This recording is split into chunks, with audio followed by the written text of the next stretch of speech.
Hey everyone!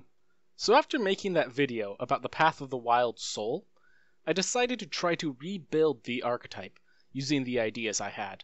I made it in a Google document and put a view-only link in the description, if anyone is interested. I do wish to make some disclaimers though. First, I know that this build isn't perfect. I don't claim that it is. Only that it's preferable to the first draft of this archetype, and that could conjure up ideas for a second draft. Second, while creating this, D&D Beyond released 2 videos discussing this Unearthed Arcana themselves, and from hearing what they think, I got some new insight myself. I'll be pointing out some possible flaws or changes in my decisions as we go, often referring to things I noticed in these videos. With that out of the way, let's get to the changes. I'll be covering this in the same way I did last time, focusing on abilities that relate to one another as a group, instead of doing it in order of the level acquired. If there's a flaw worth noting now, it's that there's 3 distinct groups of abilities, which could at least be brought down to 2, with Lingering Magic and its connections as one ability set, and the Wild Surge as another set. First, the flavor. The world abounds with magic, and your body acts like a conduit for it. Basically, I made the flavor closer in line with the Sorcerer instead of the Feywild, referencing the wild magic description in the means of becoming a conduit. As before, you can always change the flavor to fit your story, but at least this archetype recognizes the many options, instead of assuming the Arc-Fey. Next, let's talk about Lingering Magic. Before I even get into this, I'd like to note a mistake in my original analysis. I kept complaining that there wasn't more to this ability, that Detect Magic is easy for another spellcaster to do at will, and doing it yourself while being worse at it was infuriating. The fact is, most barbarians don't even have an ability like this. While there are exceptions, most barbarians only have their rage ability, and no flavor ability to go with it. This ability is supposed to be minor. That was their intent when creating it. This means the ability doesn't need to be changed at all, and probably could be fine as is if they wanted to keep it. That being said, I did change it. I took away the ability to cast Detect Magic, and made the color changing a permanent effect of your character. Like in my original video, this allows you to signal to the players that magic is present, but leave it to another player to figure out what, where, why, and how. I do think players will enjoy this better, though I will admit that it is quite a strange effect, having no mechanics currently in the game similar to this. Now, as part of this group, Lingering Magic later becomes Magic Sense. At 10th level, you've grown accustomed to your body constantly reacting to magic, and now can always have the Detect Magic spell active. I also mimicked the Dwarf's Stone Cunning ability with History, to give you the ability to analyze the arcane. When you look at other 10th level abilities for barbarians, you'll find that the vast majority of them do have some sort of utility effect instead of combat effect, and tying it into Lingering Magic just seems right. With that being said, perhaps challenging the wizard in a fight of knowledge isn't such a good idea. There could definitely be a better way of incorporating an improvement to Lingering Magic than going from an assistant for the mage to a challenger to their knowledge. For now though, I'm leaving the ability as is. Next, we'll talk about Wild Surge. The only mechanical change I added for this ability is stating that these effects last until the rage ends, since I made them all lasting effects instead of immediate, like I suggested in the previous video. With them becoming passive, I also changed Chaotic Fury to give you 2 effects, instead of just switching one out. Honestly, there's probably a lot of room to do cool things with the 14th level ability, instead of just duplicate the 3rd level ability, but for now, it will do. Now for the table. I created 12 different effects. This was to make sure there were enough effects that something interesting happens each time you use the ability, and to give some ideas as to what could be done with this ability. Also, the 12-sided dice is known as the Barbarian dice, so of course there had to be 12 options to roll from. I do not claim that all these options are perfectly balanced or flawless in design. The hope was to keep them simple enough for the player so that they don't become too overwhelmed to have to suddenly remember the new effect, while keeping them interesting enough that the player can benefit from changing their strategy to adapt to the new effect. Having depth without complexity is extremely difficult, and I don't pretend that I succeeded perfectly, only that I did my best.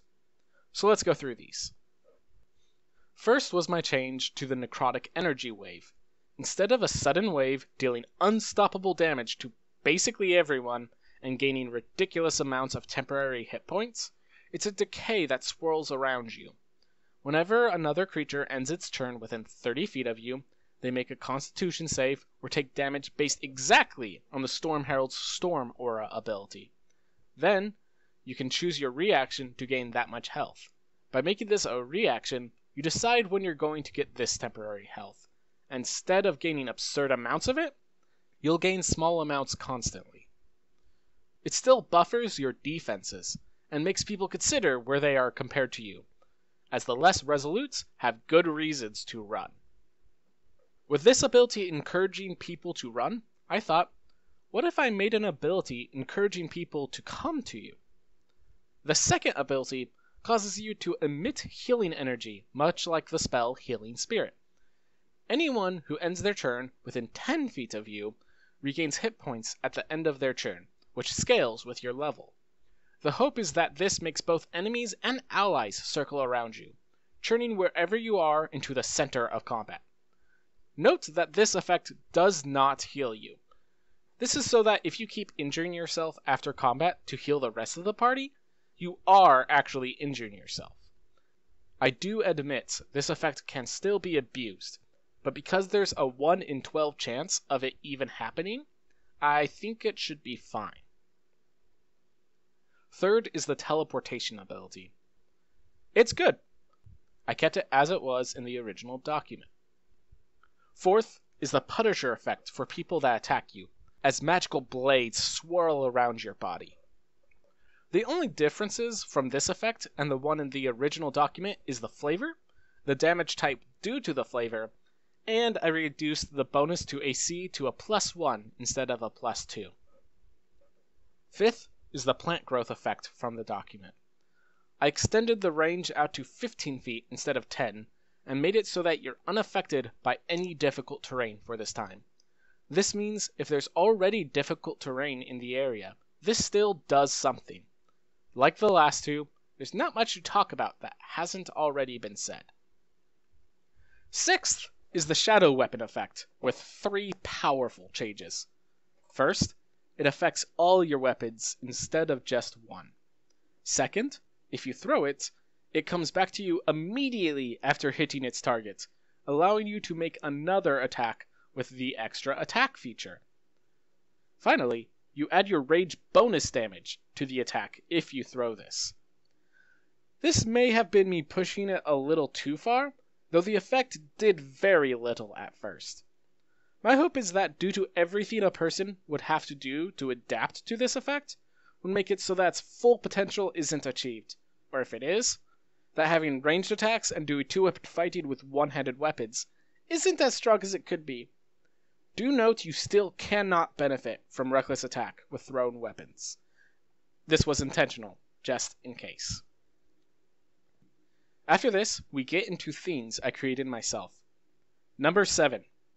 2 large claws, or tentacles, extend from your body, giving you a new attack which can grapple creatures of your size or smaller.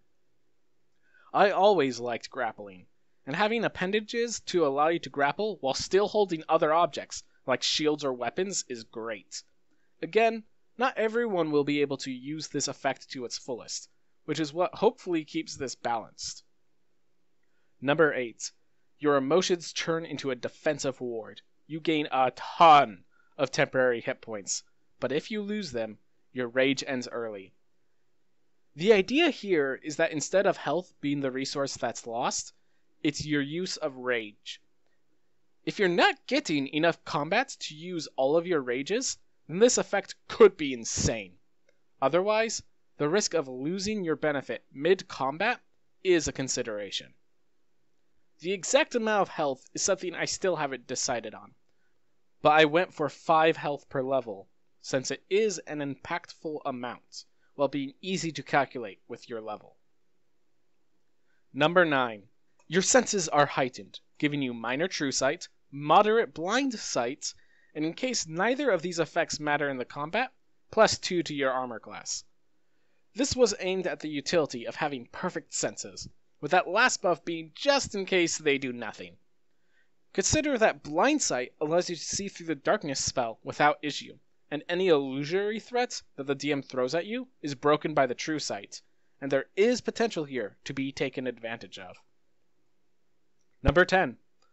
Elemental energy seeps into your body, giving you another resistance and a bit more damage. Here, the consideration is whether you choose to resist the damage the enemy may do to you, or apply damage to their vulnerability. If neither of these cases are occurring, then this still does an additional 1d4 damage per attack, which can be potent. Number 11. An enchanting glow around you makes it harder for enemies to target you, unless you target them. This, I will admit, was probably my worst idea, being quite unbalanced, though there can still be some consideration with it. You can focus on one enemy to make it harder for you to be gained up on, or you can actively attack multiple people in hopes that they keep their attention on you. Hopefully, it's not too strong with reckless attack. And this is definitely the effect I'm most okay with just being thrown out. Maybe if you use reckless attack, the effect flips, having nearby enemies need to save to attack someone other than you. Oh well. It's already one of the more tedious effects, and I'd rather not make it more complex. Number 12. You roll on the Sorcerer's Wild Magic Surge table, and next turn roll a d12 on this table to see your new effect after that's over. It is possible to roll 12 again, getting another Wild Magic Surge. I put the effects at the start and end of your turn to make sure it doesn't accidentally spiral into several surges happening in the same round. But other than that, this is a duplicate of the Sorcerer's ability. I couldn't possibly make more options for this class without adding a direct reference to the Sorcerer itself, and I think this is a good way to do it. I did decide that the effect should not be causing a wild surge each round of combats, completely randomizing a simple encounter, but I did want to make sure that it was possible. Having the player re-roll their lasting effect, I believe, was a good way to do this. In the end, this creates a very versatile list. And while there are some abilities that can definitely use some work, I am proud of what I've done with this. I will note that all these effects are positive, or can become positive with some adaptation. From reading comments on other channels, it seems people don't understand that this is the benefit for taking the path of the Wild Soul, where the benefit for taking Wild Magic Sorcerer was the Tides of Chaos ability, not the Wild Magic Surge. All these effects are supposed to be positive, or mostly so, instead of being a mix of good and bad that the Sorcerer's list is. Finally comes Arcane Rebuke. As I said I would in the previous video, I moved this to 6th level and changed the damage to scale at the same rate as the Path of the Ancestral Guardian's Spirit Shield. When first creating this effect, this was the one I was most certain would have no troubles, and could stay as is even back in the original. Now, after watching the videos released from D&D Beyond, I'm not so sure. Let's talk about why. First, the ability does not synergize with the class as much as I thought it would. I already brought up how it doesn't connect with Lingering Magic or Wild Surge, but it doesn't technically connect with magic at all. One of the guys from WebDM brought up that if you're poisoned by a snake or other beast, you can then magically punish them. which is a lot less flavorful than in response to a spell being used against you. Second, while I still stand by removing the Magic Reserves ability, I was wrong when considering that just because the ability doesn't help you directly, that people wouldn't like it. Apparently, people have been hoping for there to be some cool synergies between classes, and an ability which can synergize with anyone with spells was something they loved, though I think everyone agreed that the way it was implemented had problems. Again, the WebDM duo suggested maybe doing something like applying a random meta magic to any spell cast on the Barbarian, something to encourage interplay between the Barbarian and the spellcaster, being strong, but not necessarily broken. I think Arcane Rebuke can be modified to do just this. Here's an idea. Instead of striking at a player that forces a saving throw, the magic crackling in your soul tethers to the magic around it. Once per rage, when you're targeted by a spell of 5th level or lower, you can use your reaction to copy that spell, targeting that caster instead. Maybe call it Arcane Response instead of Rebuke. This way, if you're targeted by a spell like Hold Person from an enemy wizard, you can cast it right back, letting your allies pummel the wizard the same way they attempted to pummel you. On the other hand, if a friendly wizard casts Haste on you, you can return the favor, giving them a free disengage to get out of there before things get worse. I'm sure there's a lot more that can be done with this, and as long as we limit it to 5th level spells, it shouldn't seriously break anything. Also, by connecting directly to magic, this effect now ties into your lingering magic, making everything work together as it should. With these changes, I do believe this would be a much more enjoyable version of the class. There is room for disagreement, and feel free to let me know if you have any changes you think would be necessary in the comments. Also remember that there will be a survey on this class later on, in case you have any opinions strong enough to want to let the creators know. Until then, have a great day, everyone.